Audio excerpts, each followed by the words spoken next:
इस वीडियो में हम लोग एस ब्लॉक तत्वों के सामान्य लक्षणों का अध्ययन करेंगे। एस ब्लॉक तत्व आवर्त सारणी में इलेक्ट्रॉनिक विन्यास के अनुसार तत्वों की चार खंड हैं। तो सबसे बाईं तरफ एस ब्लॉक के तत्व आते हैं जो दो वर्गों में स्थान पाए हुए हैं। फर्स्ट ए और सेकंड ए, या प्रथम और द्वितीय वर्ग में इन्हें स्थान दिया गया है। S block elements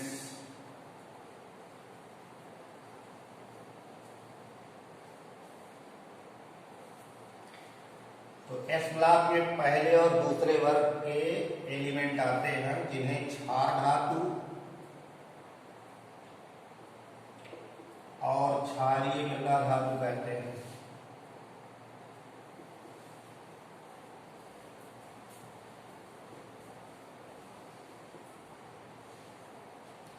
alkali metals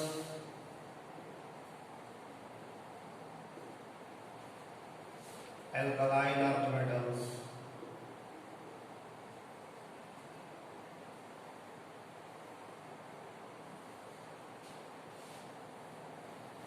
hydrogen को छोड़ करके lithium, sodium, potassium, rubidium, caesium, francium, lithium से लेकर फ्रेंसियम तक के तत्व इनको क्षार धातु कहते हैं, एल्कली मेटल्स कहते हैं, क्योंकि ये सभी तत्व धातु हैं। इनके ऑक्साइड क्षारीय और हाइड्रा ऑक्साइड प्रबल क्षार होते हैं। लिथियम का परमाणु क्रमांक 3, सोडियम का 11, पोटेशियम का 19, रुबिडियम का 37, सीजियम का 55, फ्रेंसियम का 87। ऐसे एल्कलाइन अर्थ मेटल्स हैं beryllium, magnesium, calcium, strontium, barium, radium. इनको क्षारीय मृदा धातु कहते हैं। ये सभी तत्व धातु हैं। इनके ऑक्साइड क्षारीय और मिट्टी के समान या मृदा के समान अवलनीय होते हैं, इनफ्यूजिबल होते हैं, इसलिए इनको एल्कलाइन अर्थ मेटल्स कहते हैं। बेरिलियम का परमाणु क्रमांक 4, मैग्नीशियम का 12, कैल्शियम का 20, स्ट्रांसियम का 38, बेरियम का 56, रेडियम का 88। इनके सामान्य लक्षणों का अध्ययन करना है तो पहले इनका इलेक्ट्रॉनिक विन्यास देखा जाए। सभी क्षार धातुओं के बाह्य कोश में आउटर सेल में एक इलेक्ट्रॉन होता है और वो यस सबसेल में रहता है। इन सबका सामान्य कॉन्फ़िगरेशन आउटर सेल का NH1 मिलेगा और क्षारीय मृदा धातुओं का NH2 मिलेगा। उसके बाह्य कोश के या सुकोश में 2 इलेक्ट्रॉन, इसके बाह्य कोश के या सुकोश में 1 इलेक्ट्रॉन है। जैसे लिथियम का 1s2 2s1, ये 2s1 है। प्रिंसिपल क्वांटम नंबर 2 के यस सबसेल में 1 इलेक्ट्रॉन है, इसलिए यस ब्लॉक का एलिमेंट है और पहले वर्ग में स्थान दिया गया है। सोडियम का 1s2 2s2 2p6 3s1, ये आउटर सेल है, बाह्य कोश है। तीसरा कोश, तीसरे कोश के या सुकोश में 1 इलेक्ट्रॉन है, तो सोडियम तीसरे आवर्त का है, पीरियड 3 का है, यस ब्लॉक का पहले वर्ग का। पोटेशियम का 19 है, 1s2 2s2 2p6 3s2 3p6 4s1। Potassium चौथे आवर्त का है, पहले वर्ग का यस ब्लॉक का है। रुबिडियम 37 है, 1s2 2s2 2p6 3s2 3p6 3d10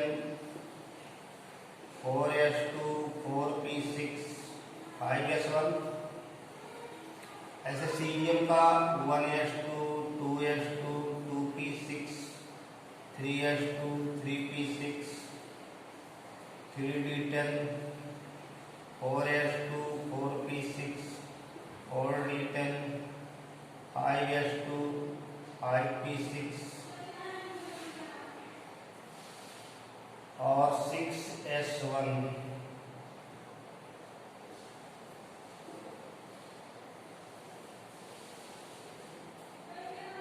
तो ये 6s1 है सीजियम, यानी छठे आवर्त का एस ब्लॉक का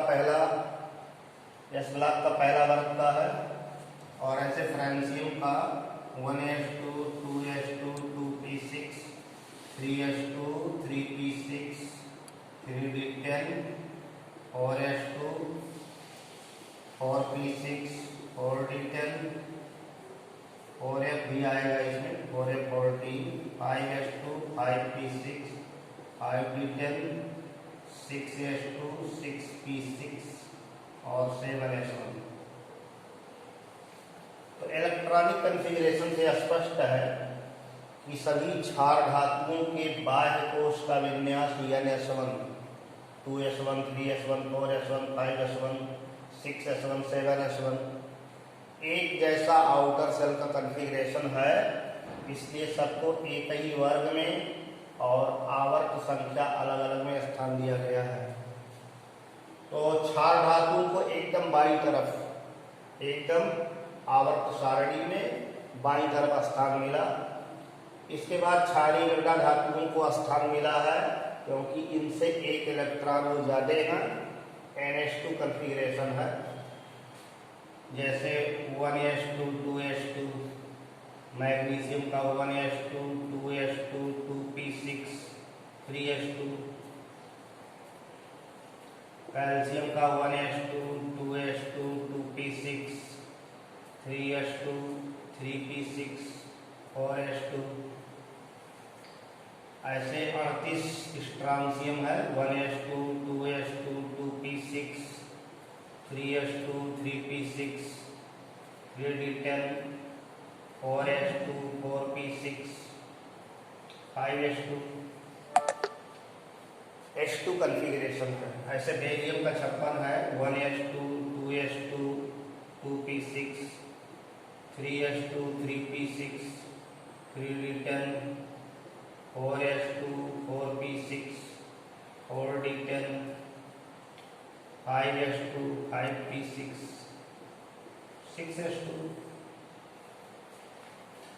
रेडियम का 1s2 2s2 2p6 3s2 3p6 3d10 4s2 4p6 4d10 4f14 5s2 5p6 5d10 6s2 6p6 7s2। तो दोनों कॉन्फ़िगरेशनों को ध्यान से देखा जाए तो क्षार धातुओं के बाह्य कोश के यश में एक इलेक्ट्रॉन और क्षारीय मृदा धातुओं के बाह्य कोश के यश कोश में 2 इलेक्ट्रॉन है। बाह्य कोश में 1 और 2 इलेक्ट्रॉन होने के कारण इन्हें क्रमशः प्रथम और द्वितीय वर्ग में स्थान दिया गया है। अंतिम इलेक्ट्रॉन S उपकोश में है, इसलिए दोनों S ब्लॉक के एलिमेंट हैं। और बाह्य कोश की जो मुख्य क्वांटम संख्या है वो भिन्न भिन्न है, इसलिए भिन्न भिन्न आवर्त में स्थान दिया गया है। तो इलेक्ट्रॉनिक कॉन्फ़िगरेशन इनके पोजीशन को, इनके स्थान को पूर्णतया डिफाइन करती है, पूर्णतया परिभाषित करती है।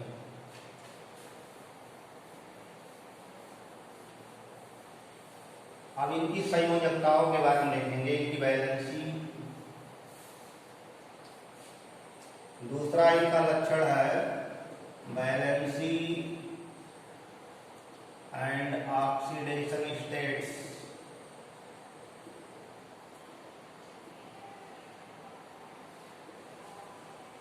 संयोजकता और ऑक्सीकरण अवस्था।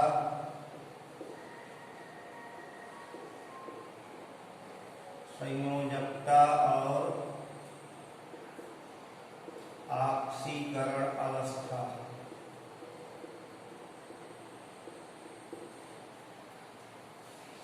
संयोजकता का तात्पर्य संयोजन क्षमता से है। आधुनिक विचारधारा में इलेक्ट्रॉनिक कॉन्सेप्ट चलता है। रासायनिक बंध बनाने में कोई तत्व जितने इलेक्ट्रॉनों का लेन देन अथवा जितने इलेक्ट्रॉनों का त्याग करता है, इलेक्ट्रॉनों की वह संख्या उसकी संयोजकता कहलाती है, वैलेंसी कहलाती है। ऑक्सीकरण अवस्था का तात्पर्य है इलेक्ट्रॉन उसने दिया या लिया तो इस तरह का चार्ज आ रहा है, पॉजिटिव नेगेटिव। जो चार्ज स्टेट होगा वो उसका ऑक्सीडेशन स्टेट होगा। तो क्षार धातु में एक संयोजक है, उनकी निश्चित संयोजकता एक होती है, क्योंकि तत्वों का सबका प्रयास होता है कि वो इनर्ट गैस कॉन्फ़िगरेशन पाले। क्षार धातुओं के भीतरी सेलों का जो विन्यास है वो अक्रिय गैसों जैसा है और बाहर एक इलेक्ट्रॉन है। तो क्षार धातुएं एक इलेक्ट्रॉन त्याग कर अक्रिय गैस की संरचना, इनर्ट गैस कॉन्फ़िगरेशन प्राप्त करने का प्रयत्न करती है। क्षारीय मृदा धातुएं, एल्कलाइन अर्थ मेटल्स, उनके आंतरिक कोषों का विन्यास, इनर सेल का जो कॉन्फ़िगरेशन है वो इनर्ट गैसों जैसा है और बाह्य कोष में 2 इलेक्ट्रॉन है। तो 2 इलेक्ट्रॉन त्याग करके वो अक्रिय गैस संरचना प्राप्त करने का प्रयत्न करती है। तो इस तरह क्षारीय मृदा धातुओं की संयोजकता 2 और क्षार धातुओं की संयोजकता 1 है। क्षार धातुएं lithium, sodium, potassium, rubidium, caesium, francium, vitamin number 3, 11, 19, 37, 55, 87। अब इनर्ट गैस के हिसाब से कॉन्फ़िगरेशन दिया जाए, जैसे हीलियम का कॉन्फ़िगरेशन 1s2, उसके बाद 2s1। नियान का कॉन्फ़िगरेशन 10 इलेक्ट्रॉन का 3s1। आर्गन का 18 4s1। रुबिडियम के लिए क्रिप्टन 36 5s1। सीजियम के लिए जेनान 54 6s1 और फ्रेंसियम के लिए रेडान 86 और 7s1। इस कॉन्फ़िगरेशन से स्पष्ट है कि अंदर का जो कॉन्फ़िगरेशन है वो इनर्ट गैस कोर कॉन्फ़िगरेशन है। आउटर सेल में केवल एक इलेक्ट्रॉन एक्स्ट्रा है, तो एक इलेक्ट्रॉन को ये त्यागने की क्षमता रखती है। तो इन सबकी वैलेंसी 1 है। सभी क्षार धातुएं मोनोवैलेंट है, एक संयोजी है और यौगिकों में इनका ऑक्सीडेशन नंबर, ऑक्सीकरण संख्या धन 1 होता है। ये निश्चित ऑक्सीकरण अवस्था और निश्चित संयोजकता व्यक्त करते हैं। जैसे सोडियम का कोई कंपाउंड आप ले लो NaCl, तो Na की ऑक्सीडेशन नंबर +1, Cl की -1। सोडियम सल्फेट लीजिए तो सोडियम की +1, ऑक्सीजन की -2, सल्फर का +6। पोटेशियम परमैंगनेट, पोटेशियम का +1, ऑक्सीजन का -2, मैग्नीज का +7। तो इस तरह जो क्षार धातुएं हैं उनके जितने भी यौगिकों का अध्ययन आप करेंगे, सब में उनकी ऑक्सीडेशन स्टेट +1 है। एक इलेक्ट्रॉन त्याग लेते हैं ये आसानी से और अक्रिय गैस की संरचना प्राप्त कर लेते हैं। इनके सभी एक संयोजी जो धनायन बनते हैं, Li+, Na+, K+, Rb+, Cs+, Fr+, ये सब इनर्ट गैस कॉन्फ़िगरेशन वाले हैं। एक संयोजी धनायन अक्रिय गैस विन्यास वाले हैं। अगले इलेक्ट्रॉन को निकालने में बहुत ज़्यादा ऊर्जा लगती है, इसलिए इसी कॉन्फ़िगरेशन पर ये स्टेबल हैं और धन 1 ऑक्सीकरण संख्या व्यक्त करते हैं। तो सभी क्षार धातुएं एक संयोजक और यौगिकों में धन 1 की ऑक्सीकरण अवस्था व्यक्त करती हैं। क्षारीय मृदा धातुएं beryllium, magnesium, calcium, strontium, barium, radium, vitamin number 4, 12, 20, 38, 56, 88। इनका कॉन्फ़िगरेशन इस तरह लिखा जाए तो हीलियम कॉन्फ़िगरेशन 2s2, यहाँ neon configuration 3s2, argon configuration 4s2, krypton configuration 5s2, xenon का 54 6s2, रेडान का 86 7s2। तो इनर्ट गैस कॉन्फ़िगरेशन से बाहर सेल में 2 इलेक्ट्रॉन हैं इसलिए ये सभी द्विसंयोजक हैं, 2 इलेक्ट्रॉन त्यागते हैं, इनकी संयोजकता 2 है और ऑक्सीकरण अवस्था, ऑक्सीकरण संख्या धन 2 है। तो इन सब की वैलेंसी संयोजकता 2 है और ऑक्सीडेशन नंबर यौगिकों में धन 2 मिलेगा। जैसे कैल्शियम कार्बोनेट है तो कैल्शियम का धन 2 है, ऑक्सीजन का ऋण 2, कार्बन का धन 4। कैल्शियम क्लोराइड है, कैल्शियम का धन 2, क्लोराइड का ऋण 1।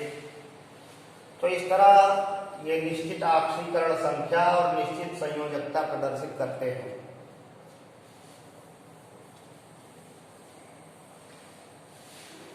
इनका अगला गुण है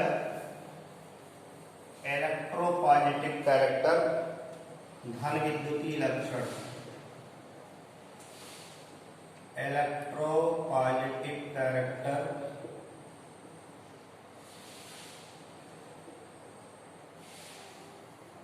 धन विद्युतीय लक्षण।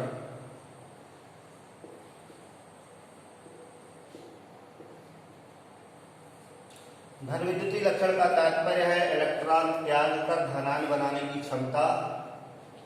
तो क्षार धातुओं और क्षारीय मृदा धातुओं की इलेक्ट्रॉन त्यागने की क्षमताएं बहुत प्रबल हैं।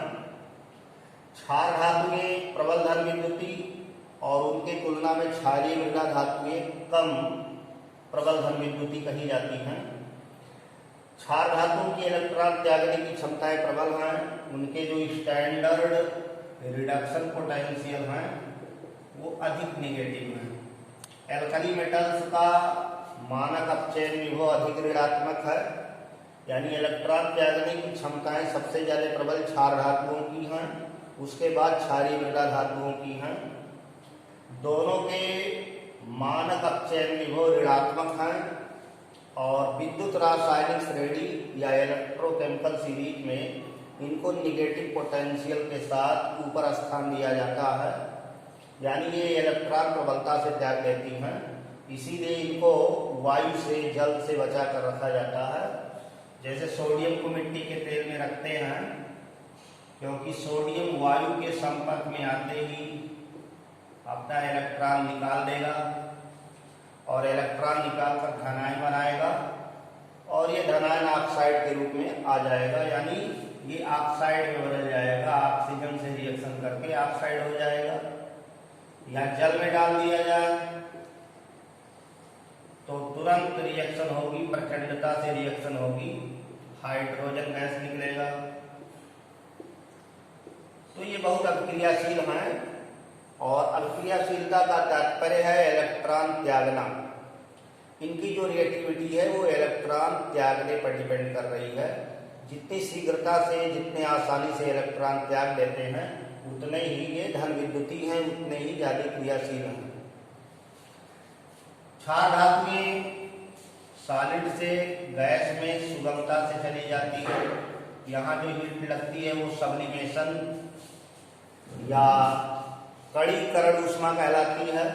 1 मोल सॉलिड को गैस में बदलना और फिर गैसियस एटम से इलेक्ट्रॉन आसानी से निकल जाता है। तो इस तरह इनकी कणीकरण ऊष्माएं और आयनन ऊर्जाएं और कणीकरण ऊष्माएं दोनों कम हैं, इससे बड़ी शीघ्रता से इनका इलेक्ट्रॉन निकल जाता है। तो यस ब्लॉक की धातुएं प्रबल धन विद्युती हैं, स्ट्रांग इलेक्ट्रोपॉजिटिव हैं, इलेक्ट्रॉन त्याग कर धनायन बनाने की क्षमताएं बहुत प्रबल होती हैं। चौथी प्रॉपर्टी है आयोनाइजेशन पोटेंशियल, आयनन विभव।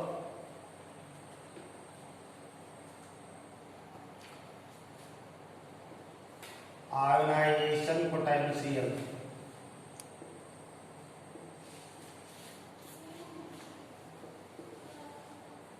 आयनन विभव।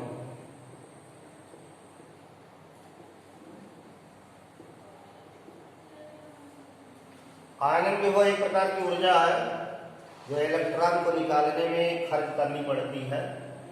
किसी विलग गैसीय परमाणु के बाह्य कोश से इलेक्ट्रॉन को बाहर निकालने में जितनी ऊर्जा की आवश्यकता होती है उसे आयनन विभव या आयनन ऊर्जा कहते हैं। amount of energy required to remove electron from outer orbital of an isolated gaseous atom. गैसीय परमाणु जैसे सोडियम गैस अवस्था में आवे, यानी ठोस से पहले गैस बनाना पड़ेगा, तो ठोस से गैस बनाने में जो ऊष्माएं खर्च होंगी वो ऊर्ध्वपातन ऊष्मा या कणीकरण ऊष्मा कहलाती है। विलग का मतलब निकाय किसी प्रकार का और लेन देन बाहर से ना करे, एकदम आइसोलेट सिस्टम होना चाहिए। विलग गैसीय परमाणु से इलेक्ट्रॉन को बाहर निकालने में जितनी ऊर्जा खर्च होती है, अमाउंट ऑफ एनर्जी जितनी रिक्वायर होती है, उसी को आयनन विभव कहते हैं। क्षार धातुओं की एल्कली मेटल्स की प्रथम आयनन ऊर्जाएं प्रथम आयनन विभव कम होते हैं, यानी पहले इलेक्ट्रॉन को निकालने में कम ऊर्जा लगती है, क्योंकि इनर्ट गैस कॉन्फ़िगरेशन के बाहर एक इलेक्ट्रॉन अधिक होता है, और जब इस इलेक्ट्रॉन को निकाल देंगे तो ये इनर्ट गैस कॉन्फ़िगरेशन पा जाएगा, ऑक्टेट कॉन्फ़िगरेशन पा जाएगा। इस कॉन्फ़िगरेशन से इलेक्ट्रॉन निकालने में अधिक ऊर्जा खर्च होती है, तो प्रथम आयनन विभव इसके कम होते हैं। एल्कली मेटल्स के जो प्रथम आयनन विभव हैं, फर्स्ट आयनाइजेशन पोटेंशियल हैं, वो कम होते हैं, लेकिन दूसरे इलेक्ट्रॉन को निकालने में बहुत ज़्यादा ऊर्जा लगती है। इसलिए क्षार धातु में एक इलेक्ट्रॉन ही त्यागती हैं, एक ही इलेक्ट्रॉन त्याग कर यौगिक बनाती हैं। तो क्षार धातुओं की प्रथम आयनन ऊर्जाएं नीची होती हैं, कम होती हैं, लेकिन द्वितीय आयनन ऊर्जाएं बहुत ऊंची होती हैं। क्षारीय मृदा धातुओं में अक्रिय गैस फ्लोट से 2 इलेक्ट्रॉन ज्यादा होता है, जैसे मैग्नीशियम है तो नियॉन 3s2। अब 2 इलेक्ट्रॉन इसको त्यागना है तो 2 इलेक्ट्रॉन क्रमवार निकल जाते हैं। पहले इलेक्ट्रॉन को त्यागने में जो ऊर्जा लगेगी उसको फर्स्ट आयनाइजेशन पोटेंशियल, और दूसरे इलेक्ट्रॉन को त्यागने में जो ऊर्जा लगती है उसको सेकंड आयनाइजेशन पोटेंशियल कहते हैं। तो क्षारीय मृदा धातुओं के प्रथम और द्वितीय दोनों आयनन विभव कम होते हैं, लेकिन तीसरा इलेक्ट्रॉन अगर निकालेंगे तो तीसरे इलेक्ट्रॉन को निकालने में ज्यादा ऊर्जा लगेगी, क्योंकि 2 इलेक्ट्रॉन त्यागने के पश्चात ये अक्रिय गैस कॉन्फ़िगरेशन पा जाते हैं, इनर्ट गैस संरचना पा जाते हैं। तो क्षारीय मृदा धातुओं के प्रथम और द्वितीय आयनन विभव नीचे और तृतीय आयनन विभव ऊंचे होते हैं। इसीलिए क्षारीय मृदा धातुएं +2 की और क्षार धातुएं +1 की ऑक्सीकरण अवस्थाएं प्रदर्शित करती हैं। वर्ग में नीचे की ओर जाने पर जैसे जैसे परमाणु त्रिज्याएं बड़ी होती जाती हैं, आयनन विभव का मान घटता जाता है। वर्ग में आयनन विभव घटता है, और आवर्त में अगर प्रथम आयनन विभव की तुलना की जाए तो आवर्त में आयनन विभव का मान बढ़ता है। प्रथम आयनन विभव का मान बढ़ता है, क्षार धातुओं का कम, क्षारीय मृदा धातुओं का ज्यादा। तो इस तरह से आयनन विभव का जो क्रम है वो निर्भर करता है कि किस कॉन्फ़िगरेशन से आप इलेक्ट्रॉन निकाल रहे हैं। जैसे क्षार धातुओं का प्रथम आयनन विभव तो कम है, लेकिन द्वितीय ऊंचा हो जाएगा, और क्षारीय मृदा धातुओं का प्रथम और द्वितीय दोनों कम है, लेकिन तृतीय ऊंचा हो जाएगा। तो तुलना प्रथम आयनन विभव के आधार पर की जाती है कि किसी आवर्त में बाएं से दाएं चलने पर सामान्यतः प्रथम आयनन विभव का मान बढ़ता है और वर्ग में घटता है। तो बच्चों, हम लोगों ने यशवलाभ तत्वों के गुणों का अध्ययन किया है। 4 गुणों का अध्ययन इस वीडियो में किया गया है। शेष अगले वीडियो में अध्ययन करेंगे। धन्यवाद।